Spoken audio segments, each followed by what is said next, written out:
അസ്സലാമു അലൈക്കും.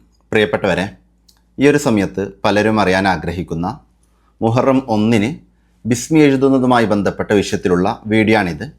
അതായത് എപ്പോഴാണ് ബിസ്മി എഴുതേണ്ടത്, ആർക്കൊക്കെ എഴുതാൻ പറ്റും, എത്ര തവണയാണ് എഴുതേണ്ടത്, എങ്ങനെയാണ് എഴുതേണ്ടത്, എഴുതിയ പേപ്പർ എന്താണ് ചെയ്യേണ്ടത്, ഇങ്ങനെ എഴുതിയാലുള്ള നേട്ടങ്ങൾ എന്തൊക്കെയാണ് തുടങ്ങി വളരെ പ്രധാനപ്പെട്ട വിഷയങ്ങൾ ഈ വീഡിയോയിലൂടെ സംസാരിക്കുകയാണ്.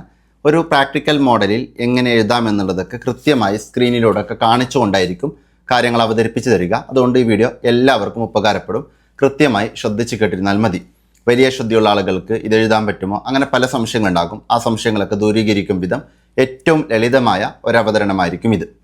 ആദ്യം നമ്മൾ മനസ്സിലാക്കേണ്ടത്, നമ്മൾ ഹിജറ വർഷം 1447 പിന്നിട്ട് 1448 പ്രവേശിക്കുകയാണ്.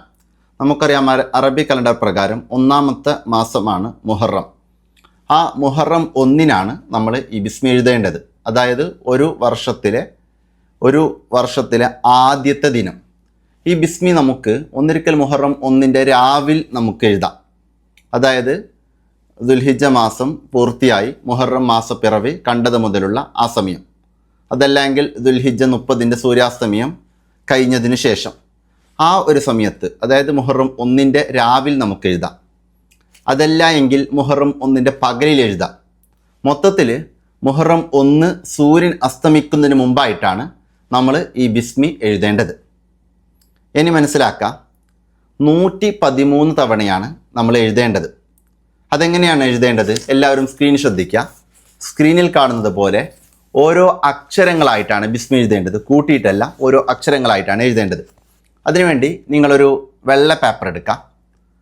അതല്ല എങ്കിൽ ഒരു നോട്ട് പുസ്തകം എടുത്ത് അതിൽ എഴുതി ശേഷം ആ പേപ്പർ കീറി മുറിച്ച് സൂക്ഷിച്ചാലും മതി. ആവശ്യം മനസ്സിലാക്കാം. അപ്പോൾ നമ്മൾ ആദ്യം മുകളിൽ നിന്ന് തുടങ്ങാം. ആ സ്ക്രീനിൽ കാണുന്ന ആ രൂപത്തിൽ ഓരോ അക്ഷരങ്ങളായിട്ട് നമ്മൾ എഴുതാം. അങ്ങനെ കൃത്യം 113 തവണ നമ്മൾ എഴുതുകയാണ് വേണ്ടത്. കൃത്യമായി മനസ്സിലാക്കണം. ഇനി ഒരു പുറത്തിൽ ചിലപ്പോൾ മതിയാവില്ല. അപ്പോൾ അപ്പുറത്തുള്ള പുറം കൂടി ഉപയോഗപ്പെടുത്തി നമുക്ക് എഴുതാം. ഇനി 2 പുറം ഉപയോഗപ്പെടുത്തി മതിയായിട്ടില്ലെങ്കിൽ വേറെ തന്നെ ഒരു പേപ്പറും കൂടി എടുത്ത് നമുക്ക് എഴുതാവുന്നതാണ്. ആവശ്യം മനസ്സിലാക്കാം. ഏതായാലും മൊത്തത്തിൽ 113 തവണയാണ് ഈ ബിസ്മി നമ്മൾ എഴുതേണ്ടത്. ഇനി ഈ എഴുതി വെച്ച ഈ പേപ്പർ നമ്മൾ ഒരു സ്ഥലത്ത്, അതായത് അനാദരവൊന്നും വരാത്ത രൂപത്തിൽ ഒരു സ്ഥലത്ത് സൂക്ഷിക്കാം.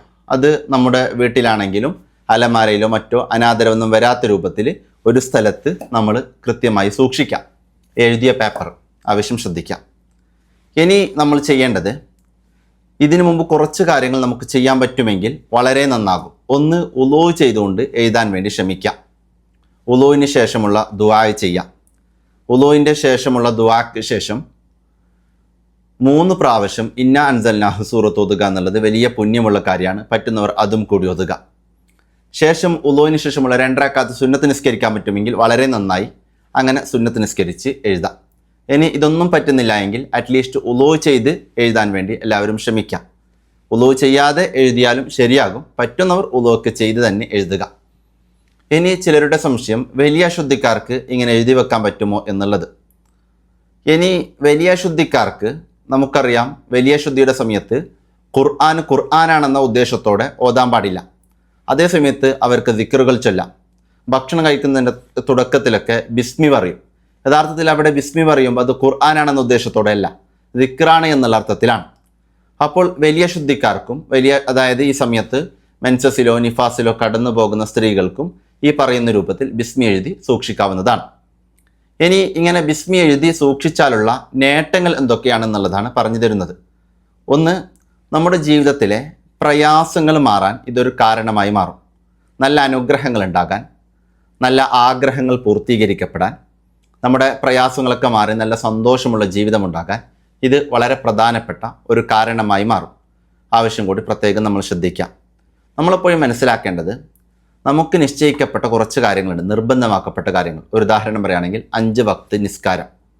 ഇത്തരം നിർബന്ധമാക്കപ്പെട്ട കാര്യങ്ങൾ കൃത്യമായി നമ്മൾ നിറവേറ്റാം. ഒരാളെ നിസ്കരിക്കുന്നില്ല, പകരം ബിസ്മി എഴുതി വെക്കുന്നുണ്ട്. അതുകൊണ്ട് ചിലപ്പോൾ വലിയ കാര്യമുണ്ടാകില്ല. നമ്മൾ മനസ്സിലാക്കേണ്ടത്, നിർബന്ധമാക്കപ്പെട്ട കാര്യങ്ങൾ നമ്മൾ കൃത്യമായി ചെയ്യാം. നമ്മൾ നിർബന്ധമായും പാലിക്കേണ്ട കാര്യങ്ങളൊക്കെ പാലിക്കാം. മാതാപിതാക്കളെ ബഹുമാനിക്കുക, അനുസരിക്കുക. അങ്ങനെ തുടങ്ങി നിർബന്ധമായി നമ്മൾ പാലിച്ചിരിക്കേണ്ട കാര്യങ്ങളുണ്ടല്ലോ, അതൊക്കെ കൃത്യമായി നമ്മൾ പാലിക്കാം. അതേപോലെ നമ്മുടെ ജീവിതാവശ്യങ്ങൾക്ക് വേണ്ടി നമ്മൾ ചെയ്യേണ്ട അധ്വാനങ്ങൾ അതൊക്കെ നമ്മൾ ചെയ്യാം.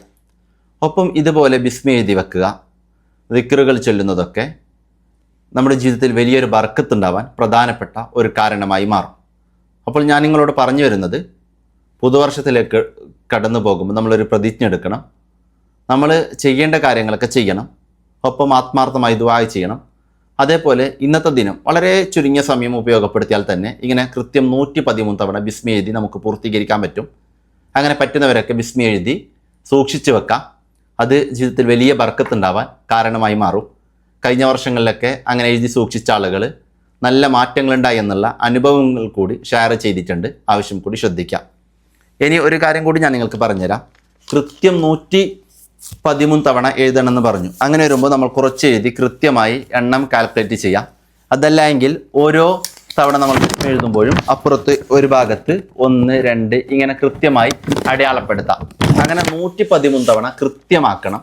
അത് 113നേക്കാളും കുറയാതെയോ അല്ലെങ്കിൽ കൂടാതെയോ നമ്മൾ കൃത്യമായി ശ്രദ്ധിച്ച് 113 തവണ തന്നെ എഴുതാൻ വേണ്ടി പ്രത്യേകം ശ്രമിക്കണം. ഏതായാലും ഈ വീഡിയോ ഏറെ ഉപകാരപ്പെട്ടു എന്നാണ് വിചാരിക്കുന്നത്. ഇനി ഇതുമായി ബന്ധപ്പെട്ട എന്തെങ്കിലും സംശയങ്ങളുണ്ടെങ്കിൽ നിങ്ങൾക്ക് ചോദിക്കാവുന്നതാണ്. പലർക്കും ഒരു പക്ഷേ രാത്രി എഴുതാൻ പറ്റിയിട്ടുണ്ടാവില്ല.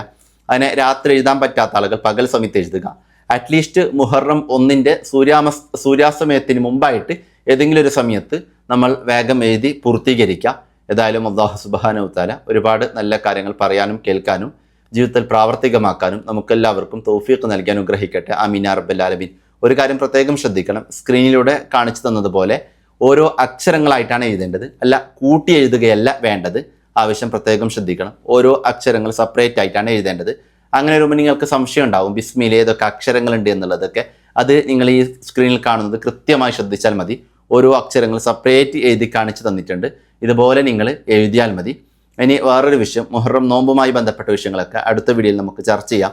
അതേപോലെ തന്നെ ഏറ്റവും ലളിതമായി ഇസ്ലാമിക വിവരങ്ങൾ, അതായത് നിസ്കാരം, ഉളൂ, കുളി അങ്ങനെ തുടങ്ങി അത്യാവശ്യം അറിയേണ്ട വിഷയങ്ങളൊക്കെ ഏറ്റവും ലളിതമായി ഒരു പ്രാക്ടിക്കൽ അപ്രോച്ചിൽ ക്ലാസ് നോട്ട്സൊക്കെ ലഭ്യമാകുന്ന രൂപത്തിൽ പഠിക്കാൻ പറ്റുന്ന, എല്ലാവർക്കും ജോയിൻ ചെയ്യാൻ പറ്റുന്ന, ഏത് പ്രായത്തിലുള്ളവർക്കും ജോയിൻ ചെയ്യാൻ പറ്റുന്ന, ഏത് സമയവും ക്ലാസ് ഉപയോഗപ്പെടുത്താൻ പറ്റുന്ന രൂപത്തിൽ പ്രൊഫഷണലായി നാഫി അക്കാഡമി എന്ന് പറയുന്ന വെബ്സൈറ്റ് വഴി ക്ലാസ്സുകൾ പ്രൊവൈഡ് ചെയ്യുന്നുണ്ട്. നാഫി അക്കാഡമി എന്ന് പറയുന്ന പുതിയൊരു എഡ്ടെക് ഇസ്ലാമിക രൂപത്തിൽ കാര്യങ്ങൾ ലളിതമായി പഠിപ്പിച്ചു കൊടുക്കാൻ വേണ്ടി സ്ഥാപിക്കപ്പെട്ടതാണ്. തീർച്ചയായിട്ടും അതിൻ്റെ ഹിക്കമ കോഴ്സിൽ നിങ്ങൾ ജോയിൻ ചെയ്യാം. ഇനി നിസ്കാരത്തിൻ്റെ സെപ്പറേറ്റ് കോഴ്സുകളുണ്ട്. ഹിക്കമ കോഴ്സിൽ ജോയിൻ ചെയ്താൽ നിസ്കാരത്തിൻ്റെ ക്ലാസ്സുകളും അല്ലാത്ത ക്ലാസ്സുകളൊക്കെ ലഭ്യമാണ്. അതിനുവേണ്ടി നിങ്ങൾ nafiacademy.com എന്ന് സെർച്ച് ചെയ്ത് നിങ്ങൾക്ക് തന്നെ ഡയറക്റ്റ് സബ്സ്ക്രിപ്ഷൻ എടുക്കാം. അതല്ല എങ്കിൽ താഴെ കാണുന്ന വാട്സപ്പ് നമ്പറിൽ നിങ്ങൾ കോൺടാക്ട് ചെയ്താൽ മതി. ഏതായാലും എല്ലാവരോടും ദുആ വസിയത്തോടെ അവസാനിപ്പിക്കുന്നു. അസ്സലാമു അലൈക്കും.